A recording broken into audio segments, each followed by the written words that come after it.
Oh boy.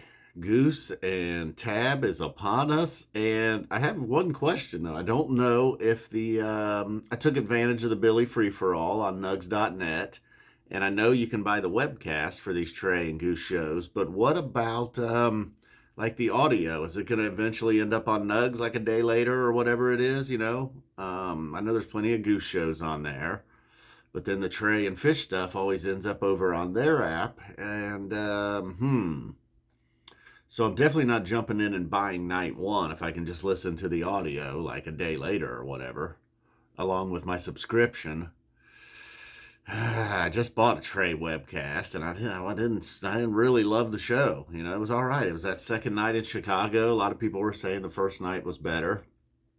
And then I bought a Billy webcast, one of the Asheville shows right after that. So hopefully I would like to not buy another webcast. I mean, I don't have to see this. I'm sure they'll put out a freebie or so if I have to get my eyes on some of this Trey Goose action. So hopefully, fingers crossed, it's going to end up on Nugs afterwards, but I don't know. I do something wacky like just the Goose said? I doubt it. That would be weird. I don't know, though. Not a whole lot of Trey to be found on Nugs.net.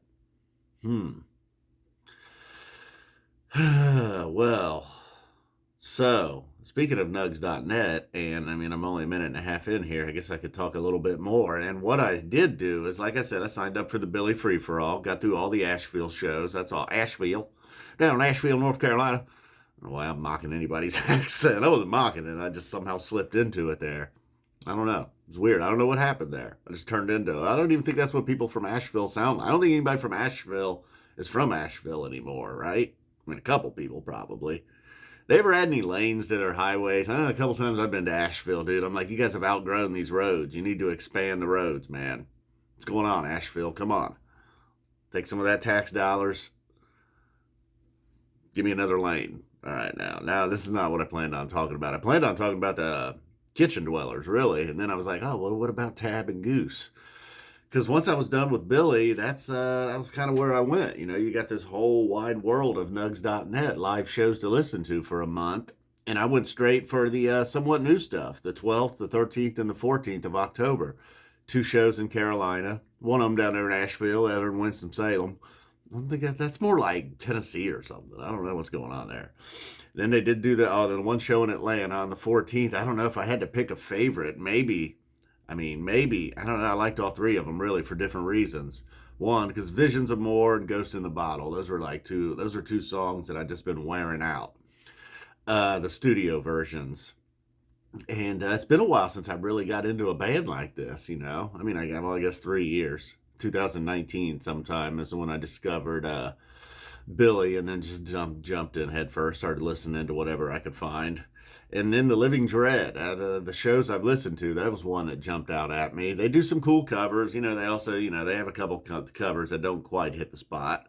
But one they did do is at the all the way back last year in 21, October 26th in Baltimore, Maryland. They did Rejuvenation, Piper, Living Dread, Rejuvenation. That might have been the best 40-minute run I've heard from any of their shows.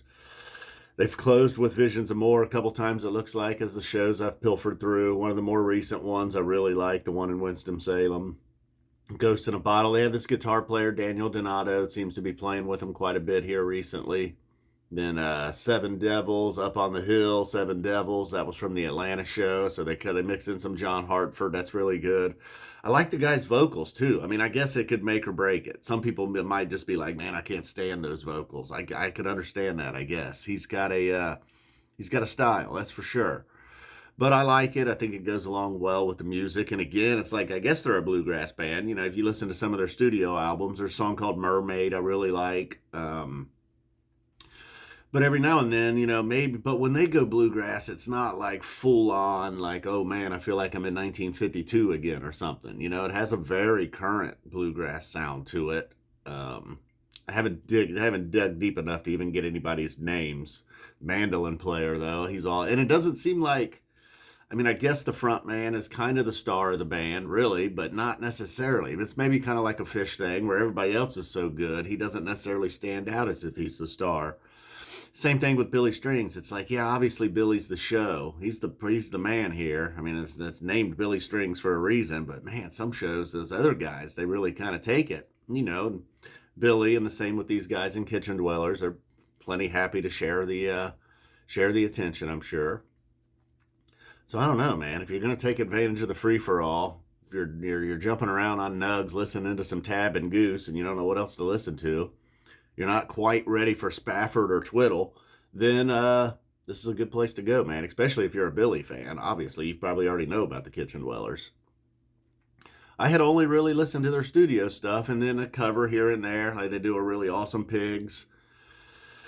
But yeah, I listened to 3 shows last night. I don't know if I'll listen to 3 more tonight or not, but might go back a little bit too. I go back as far as 2019 on Nugs. I may have to do that.